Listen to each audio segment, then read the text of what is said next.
We're going to talk about the 7 sources of customer value, which is a framework that we've been using for a long time in our work. But for the first time, we have actually done the work to quantify it and to understand it in terms of actually what drives those perceived sources of value, not just at an overall level, but also at a category level, which is really important. Ben, you should tell us where it all came from. Yeah, so we were doing some work 15 years ago, and the thing we'd always been talking about, but started to want to put some flesh on the bones to, if you like, was that if you want to enhance your commercial value and commercial performance as a business, then you need to enhance the perceived value that your customers and audiences see in your brand, in your offer, etc. And we had this thing called, V2C drives V2B. Value to customer drives value to brand. And it was really clear on the sort of brand side, if you like, of, what are the things that help to influence performance? Number of customers you have, sure. The depth of those relationships you have with your customers. So, you use terms like cross-selling, customer lifetime value, so how long you have them for, and all the rest of it. And it was also clear that businesses were using a series of customer metrics, if you like, to try and understand that V2C side, the value to customer side. Things like, brand tracking metrics, customer experience metrics, NPS, whatever else it might be. But when we looked at that, we felt that didn't really explain customer perceived value. As in, what is the value that customers see from their perspective in your brand and organisation? It looked like all the metrics that organisations were collecting really reflected their organisational structure and their silos than actually reflected what was going on for the customer. So we looked at loads of work we had conducted. We looked at other models that were out there to try and understand how they were coming at it. And where we got to in the end was to unpack and try and define 7 core sources of customer perceived value. And that was its longer term, if you like, the longer sort of name for it. Customer perceived value got a bit too long, so we just called it customer value in the end. But what we wanted to shine a light on is that there are those sort of functional, rational dynamics, and then there are the more sort of emotional, motivational dynamics that can form customer value in someone's head. So we define those as, on the sort of more functional side, things like utility, quality, and value for money. And then on the more emotional side, it was things like, the experience, the sense of brand fit, and engagement. But it felt like there was something in the middle of those two things that was sort of both a kind of functional and motivational drive, and that was something that was really starting to accelerate, and we've seen accelerate further and further, and is still incredibly important, which is around ease. Yeah. So those are the 7 sources effectively that we defined to sit on that customer perceived value side of the equation, if you like. As I said, on the sort of value to business side, that was all very well defined, but incorporated customer metrics that didn't feel like they were properly explaining customer value.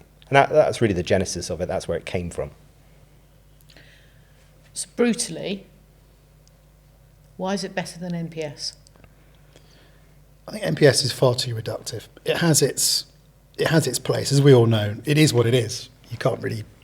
It is. Can't fight it. You can't fight it. No, exactly. But I think where the 7 sources takes it further is, and I think it's becoming increasingly relevant in this information age as we're in. If you think any purchase or brand decision that a customer makes, could be the bank they choose, their energy provider, could be a product brand, could be where or how they travel. We're all making these kinds of decisions very quickly, quite often pretty quickly anyway. And I think what we need really is what's a good way of measuring the sort of mental shortcuts in a shorthand, concise framework. And I think that's really what its main power is. Now, it does flex. It can measure brands where you're making those choices very intuitively, some where they're much more considered, some where there's a lot of passion and emotion involved, something that the customer's really invested in, but also those things which are very, very functional day-to-day, tube of toothpaste off the shelf. So it can flex to all these kind of things, but in a nutshell, really, it's a small basket of what are the mental shortcuts that customers are making that you need to be worried about. I think that's really what it does in a nutshell. So explain to me how the model, how the actual the model itself works. We've gone through the 7 sources, but what is it that sits beneath that? Oh, long story, but yeah, make it short. It's 7 themes, 7 sources, as Ben was saying. Underneath that, we did some exploratory work to get to, within each of those 7 themes, what are the 3 or 4 real killer things underneath that theme. So something like customer experience is too generic, too general, obviously, in itself. Yeah. So what are the sort of underpinnings of customer experience? So think of it as a tree diagram, 7 sources, and then you've got 3 inputs into each of the 7 sources. That's essentially, it's a tiered model. And how can it be used? So, I mean, we've been using it with clients for a while now, but potentially more from a kind of analysis perspective where we've looked at whether it's qualitative data, quantitative data, other sources of information, and thought about, well, how does that translate into the value that customers are seeing in this proposition, in this brand, whatever else it is that we've been asked to investigate.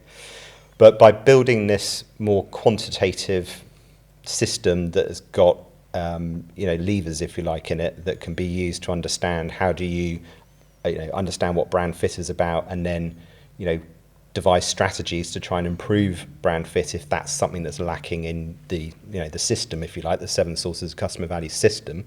When you're looking at your brand, you're looking at your category, you're looking at your competitors, where are you sitting against that, is to try and give very clear guidance around those different levers that they can pull on and push and develop strategies around. And it might well be that if you're looking at financial services, for example, you see a lot of the established traditional brands have got a different shape to them across the 7 sources than maybe some of the newer fintech entrants.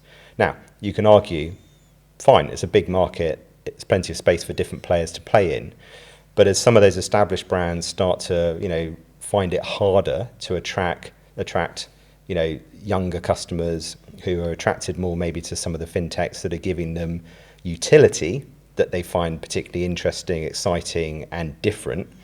Well, how do you look at utility from your brand's perspective and make sure that you're enhancing that in a way that's right for your brand, but also right for the competitive environment that you find yourself in?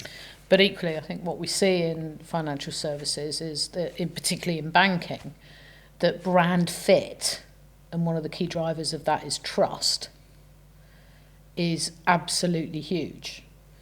And the traditional providers, of course, have a deeper well of trust on which to draw than some of the newer challenger entrants. And I think, it's quite interesting there, isn't it, that it is one of the key category differences that we see.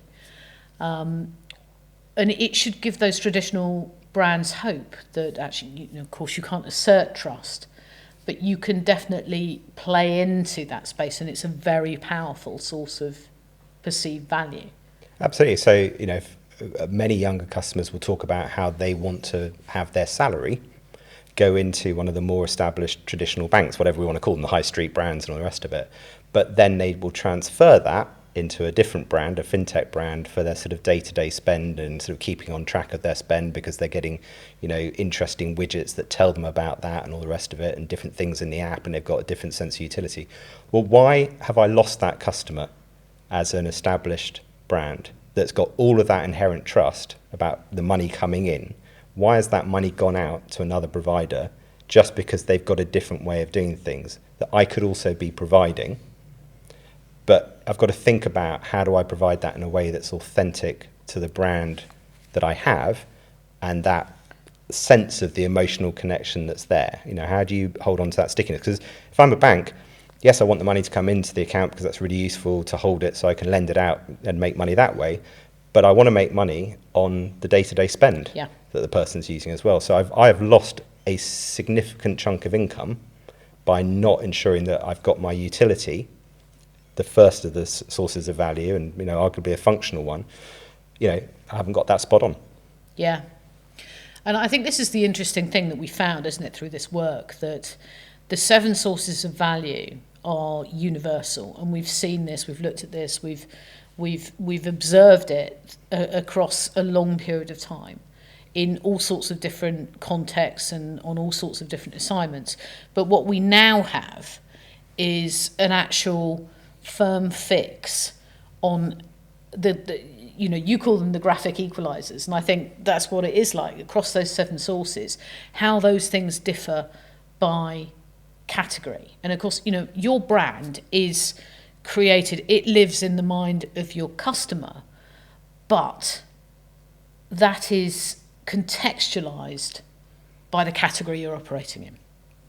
And category is really important here, because category creates expectations that your brand has to live up to. And you giving the example of banking and the difference between the sort of traditional high street banks and the challenger banks is a really good one there. But another good one is in food retailing, where value for money is really, really important. That on the graphic equalizer of that category, value for money pops amongst the 7 sources. Very different to banking, for example, and many of the other categories that we measured. But it's not, value for money doesn't mean being the cheapest. It means value for money in the context in which you're operating. So if you are an Asda, a Lidl, a Tesco, then what value for money means for you is very different to what it means for a Waitrose or an M&S Food or a convenience brand like Co-op. And it's about understanding your place in that system of value, the psychological system of value that customers have, and knowing how to pull on those levers. Yeah, and create the right balance. In your delivery, in the experience you deliver, the products and services that you sell, the way that you sell them, but also in how you position your brand. And I think that's the thing that I really find useful about the model, is that it's kind of universal application. It is a system that can be applied across all parts of your sales, marketing, and operations. And look, people have been talking about getting functional and emotional right for years. There's nothing new in that. But it's trying to create a system whereby you can understand that, and you can understand what the different, as you say, the graphic equalizer, what the different components of functional and emotional value are. In your space. And it's worth saying that the model has got 3 things that sit around it that are really important as well. And it's nothing we do is off the shelf. So making sure that we're working with clients to understand their context, so that the model needs to understand and be informed by. That it's really understanding what change has taken place as well. So we've had things like the pandemic, of course, but we've also had digital and how that's changed markets. And now we've got AI and how that's changing things. So understanding not just the pace of change, but the type of change your brand and offer is going through. And then, of course, there's comparison, because whilst category is really important, it's also really critical to understand where cross-category comparisons are made. Yeah. And I know it's oversaid and all the rest of it, but the degree to which people will go, well, Amazon can do that, so why can't, let's say, my bank do that? Or create that same level of ease, or that same level of, or lack of friction. Because nothing in exists in a vacuum. Yeah. Nothing. So we've got now, and it is exciting because we've been banging on about it for years, and now we have a kind of a robust view of actually how those different sources of value manifest themselves in different category contexts. What are we going to do with it? I think there are probably 4 ways I can see this being used. First and foremost, as I said, we've now got a validated model. So obviously we're going to do a webinar about this fairly shortly to talk through, I suppose, some of the key data points behind it, some of the proof points. What does it look like at a high level? So familiarise people with it. But over and above that, I suppose you can think of it as a measurement framework. So if you're setting out on the early stages of what's important to customers, what should we be measuring? What are those mental shortcuts, or that basket of mental shortcuts we need to be measuring? It's an analysis framework, and then ultimately it's a delivery framework for the clients to check whatever they're launching against. And a competitive comparison as well, I guess. Yes. How am I doing on the things that matter to customers? The things that create value for customers, am I doing as well as I need to be doing versus my competition? Well, we do have some brands measured in there, don't we? So, Do we? not every brand in the world, obviously, but we've got some key brands measured. And I think certainly at a category level, even if the brand isn't measured, it gives you a sense of what's going in your category versus another category. Who's leading and who's following? Who's leading, who's following. Yeah. I think, if we take it back to its origins a bit as well, and that it was trying to create a customer-centered framework rather than an organisationally siloed view of the world. The way the world is going and the way, search is transforming from this kind of quite simple, basic thing where you'd put in a few words and you'd get some results driven by SEO and some other things, the rest of it. You only have to observe how folk are using things like ChatGPT now to organise their holiday, understand what medical cover they should have or whatever else, what bank account they should take out, doesn't matter what it is. It is a conversational process that understands what the user is looking for in so much greater detail than just a monoline search term. And of course, the access to information that it can pull in within seconds is extraordinary. It's looking into customer reviews wherever they sit, not just the ones you control. It's looking into Reddit and all the sort of forums and things like that. I could go on, but it's bringing all this stuff together. So, there is nowhere for your organisational silo to hide anymore. And for that to represent your view of customers, you've got to understand it holistically. You've got to understand what is a customer going to get access to when they are being presented with things that could help drive their preference or secure their preference in you, your brand and your offer. And this system, I think, is not just trying to correct some of the issues that have occurred in measurement systems from the past. It's actually designed very much for the future. Yeah, because the risk of being disintermediated is just more acute than ever before. And again, all this, this is this is the drum that we keep banging. That the brands that win will be the brands that understand their customers better than the competition. 100%. And what their customers are going to get exposed to. So that discovery net that, ChatGPT, etc., can do versus traditional search is extraordinary. It will find lacks of consistency in your brand narrative and what you're about. It will hunt down some of the, small experiences that have happened there, but if they're vocalized passionately and with a real sense of kind of resonance, it'll pick up on that a lot more than traditional search has done, and it will represent these things. So, there really won't be anywhere for brands to hide, and it's going to be absolutely critical for them to have a clear narrative that, helps with that distinctiveness and the story that they want to be put across by these tools that, are going to increasingly act by themselves, decide where they want to go and find information from. And just, increasing the share of voices that are out there banging the drum for your brand, in the way that you want them to, but in a way that's customer-centric, is going to be absolutely critical. Yeah, it's going to be about... It comes back to, my favourite, how do you get to be preferred? Being preferred is where you need to be, because what you're doing is you are putting up... Preference is an active thing, it's not a passive thing like loyalty, in inverted commas. And you're putting up barriers to, frankly, somebody asking what ChatGPT thinks, because you're not, you don't have a need to.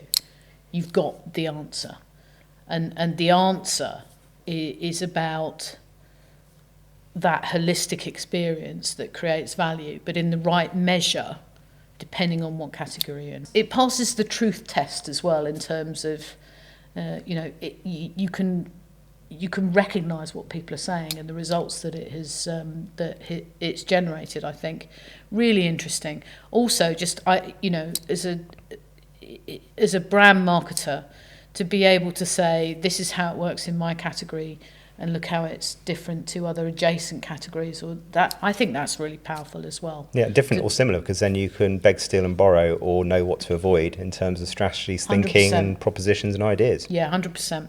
100%.